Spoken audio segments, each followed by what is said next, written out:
Hello everyone, कैसे हैं आप सब। स्वागत करती हूं आप सभी का नारी प्रेरणा ब्लॉग में। नारी प्रेरणा ब्लॉग में आप सभी का बहुत बहुत स्वागत है। भाई बहनों, मेरी बहनों, जो है आज मैं आप सभी को एक ऐसी महान विदुषी कवयित्री और समाज सुधारक की जो है चर्चा करना चाहूँगी। उनसे, उनके जीवन संघर्षों से और उनकी जो है उपलब्धियों से मैं आप सभी को परिचित कराना चाहूँगी।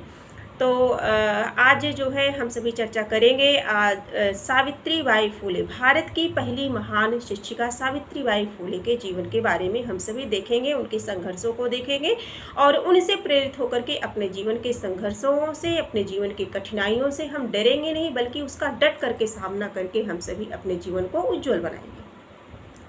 तो महाराष्ट्र के सतारा जिले के नया गांव में जो है 1831 ईस्वी में जन्मी सावित्री बाई ज्योतिबा फुले जो है भारत की पहली महान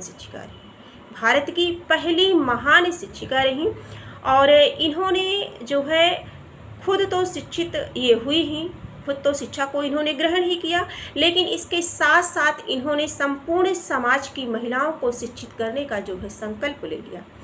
और जैसा कि जब इनका जन्म हुआ था उस समय बाल विवाह थी, विधवा विवाह है ना, छुआछूत, भेदभाव की भावना को इन्होंने दूर करने का प्रयास किया। जब इनका जो है समय जन्म हुआ था उस टाइम पे इनका जो विवाह हुआ था, वैवाहिक जो जीवन था इनका 9 वर्ष की अवस्था में बताया जाता है कि इनका विवाह हो गया ज्योतिबा राव फुले के साथ। और उस समय ज्योतिबा राव फुले की जो अवस्था थी वो 13 वर्ष की थी, है ना। तो इनकी जो शिक्षा दीक्षा है वो विवाह के पहले जो है नहीं हो पाई। तो विवाह के बाद जो है इनके पति ने जो है इनका बड़ा सहयोग किया और साथ में दोनों लोगों ने जो है मिल करके इन्होंने शिक्षा को ग्रहण किया। और खुद तो ये शिक्षित हुई, और ये नहीं कि सिर्फ स्वयं शिक्षित हुई, बल्कि ये शिक्षित होने के बाद ये जो है संपूर्ण समाज की महिलाओं को, संपूर्ण समाज की बहन बेटियों और स्त्रियों को शिक्षित करने का इन्होंने दृढ़ संकल्प ले लिया। और धीरे धीरे करके इन्होंने जो है छुआछूत की भावना, भेदभाव की भावना को मिटाने के लिए इन्होंने 9 वर्ग की जो है जातियों की लड़कियों को लेकर के इन्होंने एक बालिका विद्यालय की स्थापना की। और साथ ही साथ साल भर में इन्होंने 5 विद्यालय की स्थापना की, बालिका विद्यालय। ये उस समय की बात है। टोटल धीरे धीरे करके इन्होंने जो है पति पत्नी दोनों ने मिलकर के 18 बालिका विद्यालयों की स्थापना की।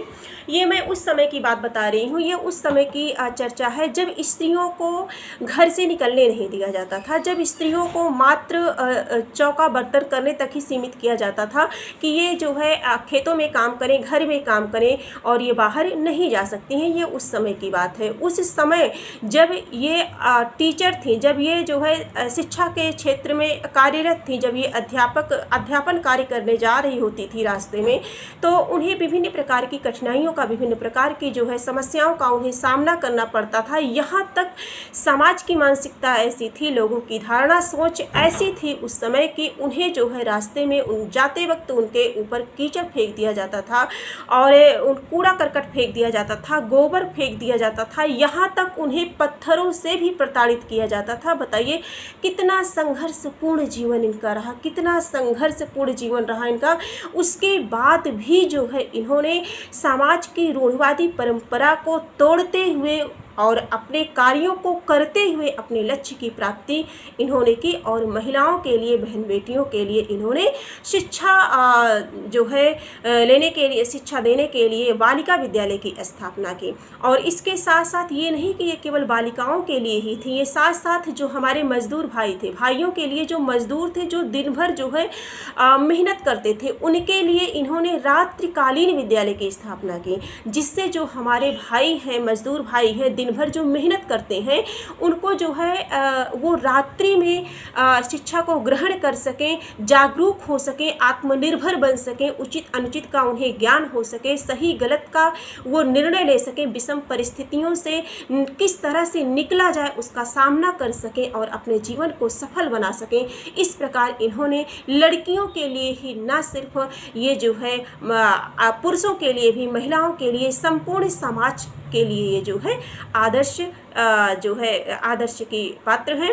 और इन्होंने सबके लिए जो है प्रयास किया। समाज सुधार भी थी ये। इन्होंने बाल विवाह, विधवा विवाह और समाज में जाति, छुआछूत, ऊंच नीच की भावना का भी इन्होंने जो है डट करके विरोध किया। यहाँ तक कि समाज की रूढ़िवादी परंपरा का त्याग करते हुए इन्होंने अपने पति का, जब इनके पति का देहांत हो गया तो इन्होंने अपने पति का जो है स्वयं जो है सामाजिक मान्यता को तोड़ते हुए, है ना, कौन क्या कहेगा, ये सब तोड़ते हुए इन्होंने स्वयं अपने पति का जो है दाह संस्कार किया, अंतिम संस्कार किया। बताइए कितनी कठोर थी, कितनी मतलब हिम्मती थी। एक प्रकार से उनके जज्बे को, उनकी हिम्मत को जो है सलाम है। बहुत हिम्मती थी वो।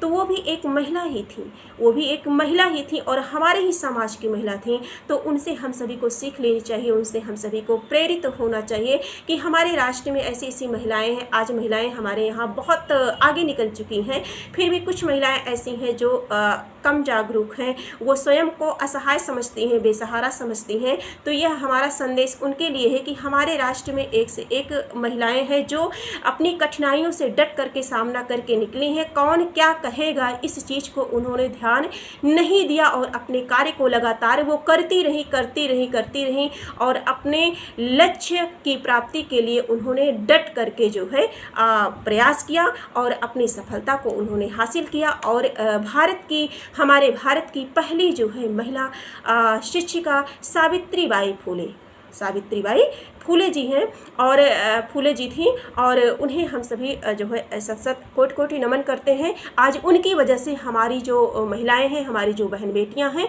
उनके लिए एक महिला विद्यालय की स्थापना सर्वप्रथम उन्होंने ही प्रारंभ किया था। तो इस तरह से इनके जीवन से हम सभी सीख सकते हैं। कौन क्या कहेगा इसकी परवाह ना करते हुए अपने कार्यों को करते हुए अपने लक्ष्य के प्रति सचेत रहना, अपने लक्ष्य को प्राप्त करना, उस पर डट करके लगे रहना।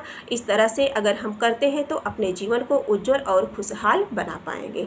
तो आज ये इनकी जो थी, अंत में ये समाज सुधारक थी। मैं बताना चाहूँगी कि ये इतनी ज़्यादा थी कि जो है प्लेग की बीमारी हुई थी, है ना, प्लेग की बीमारी उस समय जो है चली थी। तो इन्होंने अपनी जान की भी परवाह नहीं की, बल्कि ये जो है सब समाज सेवा के लिए ये निकल पड़ी और अंत में ये जो है स्वयं प्लेग से पीड़ित हो गई और इनकी मृत्यु हो गई।